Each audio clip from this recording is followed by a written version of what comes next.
Break के बाद आपका स्वागत है। अन्याय, अत्याचार और शोषण से पीड़ित ऐसी कई महिलाएं हैं जिनका साथ उनके घर वालों ने भी छोड़ दिया है। ऐसे में उनका हाथ थामा है एक ऐसी संस्था ने जो न केवल उन्हें आत्मनिर्भर बना रही है बल्कि उन्हें सहारा भी दे रही है। कैसे, आइए देखते हैं।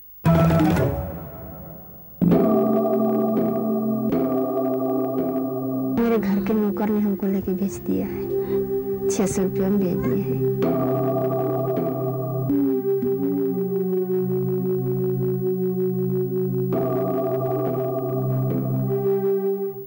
शायद बड़ी मुश्किल है इन औरतों की जिंदगी,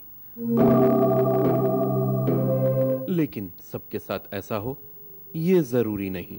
किसी के हाथ ने मुझको सहारा दे दिया, वरना कहाँ मैं और कहाँ ये रास्ता पेचीदा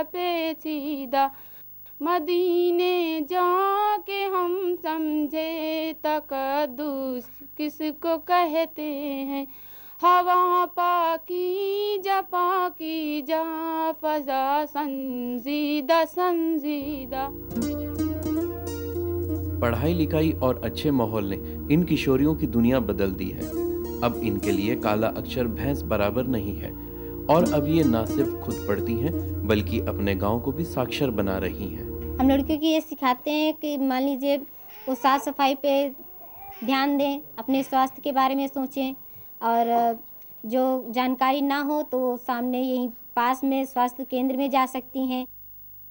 ये कहानी है उत्तर प्रदेश की राजधानी लखनऊ जिले के करीबी इलाके मलिहाबाद के गांव हमीरापुर की, जहां पिछले 6 साल से किशोरी लड़कियां खुद अपना स्कूल चला रही हैं। जो हम लोग की परियोजना है इसका नाम कामयाब परियोजना है और ये बेटी फाउंडेशन संस्था से जुड़ी हुई है और इसी से हमें जो है जॉब मिली है और हम काम मेरा है बच्चों को पढ़ाना। इस मुस्लिम बाहुल्य इलाके में पहला सेंटर शुरू करना भी बड़ा मुश्किल काम था, लेकिन अब यहाँ ऐसे 8 सेंटर चल रहे हैं। इस दौरान गांव की दीदी को तमाम दिक्कतों से भी गुजरना पड़ा। यहाँ पर हम आए हमीरापुर में तो शायद हमें कोई पहचानता नहीं था। जो लोग यहाँ बैठे हैं वो जानते होंगे कि शायद हमको बड़े तीखी नज़रों से देखा जाता था, लेकिन आज हमारा बहुत अच्छा उदय। शायद हमको रोज़ यही सब लोग कहते हैं कि मतलब आप आती तो मेरे घर क्यों नहीं आती हैं। हमने 4 सेंटर खोले हमीरापुर में और अभी तक के 1 साल से ऊपर हो चुका है और अभी 3 महीने हुए हमने 4 सेंटर और इसी ग्राम पंचायत के अंतर्गत 4 सेंटर हमने खोले हैं इसी कैटेगरी में। फिलहाल बेटी फाउंडेशन के कार्यकर्ता उत्तर प्रदेश के 9 जनपदों और उत्तरांचल में मुस्तैदी से काम कर रहे हैं। इनको बस एक ही धुन है कि प्रदेश की युवा होती हर किशोरी को उनके अधिकार मिल सकें। बेटी फाउंडेशन इस वक्त लगभग 9 ज़िलों में काम कर रही है, जिसमें ललितपुर, बनारस, लखनऊ, बाराबंकी, बहराइच, श्रावस्ती और बलरामपुर प्रमुख हैं। यहाँ हम लोग कई परियोजनाओं को लेकर इस वक्त कार्य कर रहे हैं, जिनमें पैक्स, समझ, ताहा, सर्व शिक्षा अभियान, कामयाब, विद्यादान, तिजोरी इत्यादि में प्रमुख हैं। लगभग 12,000 लड़कियों के साथ में हम लोग अप्रोच कर चुके हैं। बेसिकली हम लोग 3 थीम के ऊपर काम करते हैं, 3 चीज़ों को लेकर चलते हैं। जो पहली सर्वप्रमुख है वो है एजुकेशन या शिक्षा, दूसरी है हेल्थ या स्वास्थ्य, तीसरी है लाइवलीहुड। एक किशोरी बचपन की दहलीज लांघकर युवा होती है। उम्र के इस नाजुक दौर में भी किशोरियों में मानसिक व शारीरिक तमाम बदलाव आते हैं।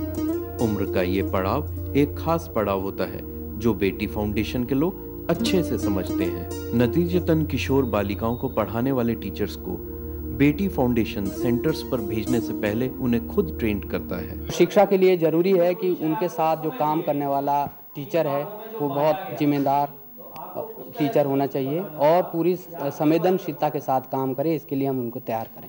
आने वाले दिनों में अब यही किशोरी लड़कियां जल्द ही परिवार की भूमिका में आएंगी और इस बात को तो हम जानते हैं कि एक शिक्षित लड़की पूरे घर के माहौल को बदल देती है। सन 2000 में शुरू किए गए बेटी फाउंडेशन का दायरा उत्तर प्रदेश के इलाकों में अब खासा बढ़ चुका है और हाल में ही बहराइच के पास श्रावस्ती जिले के गांव मल्हीपुर में किशोरी लड़कियों के लिए आवासीय स्कूल शुरू किया गया है।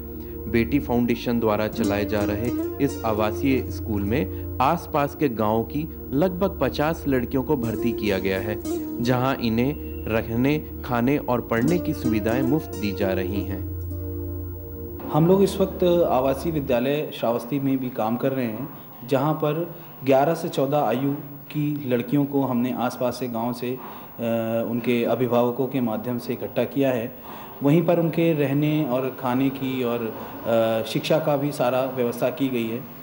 ये इनमें से लगभग 50 बच्चियां इस वक्त एकत्र हो चुकी हैं और बाकी और प्रोसेस में हैं। इसके साथ बेटी फाउंडेशन बहराइच जिले में परिवार परामर्श केंद्र भी चला रहा है। ने भी हफ्ते में हम लोगों के पास फ़ोन कॉल से एप्लीकेशन आती हैं और जो डायरेक्ट उत्पीड़ित महिलाएं आके यहाँ पे अपनी एप्लीकेशन देती हैं, उनके विपक्षियों को बुलाया जाता है और बृहस्पतिवार के दिन यहाँ पे सभी लोग आते हैं।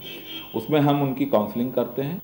आखिर गांव की ये पढ़ी लिखी बेटियां कल को अपना परिवार बनाएंगी और एक अच्छे समाज का निर्माण करेंगी। जब तक मैं सलामत हूँ दुनिया भी सलामत है, उनको जो मिटाओगे तो हश्र बयां होंगे। आधी आबादी के लिए लखनऊ से रविशंकर उपाध्याय। तो ये थी एक ऐसी संस्था जो बेसहारा महिलाओं को आत्मनिर्भर बना रही है।